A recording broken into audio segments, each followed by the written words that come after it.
Hello, this is Ian Stevenson, and this is the video walkthrough of the 2021 Sea Ray 290 SDX Outboard. This boat is equipped with a 250 V8 motors, joystick piloting, sea deck on the swim platform.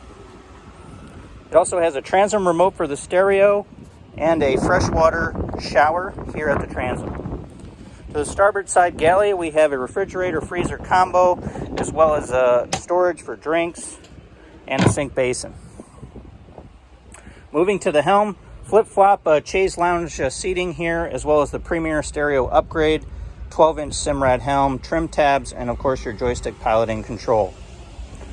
To the bow, we have the table to the bow here, insulated seating with lockable storage in the floor, also bow shower and anchor windlass.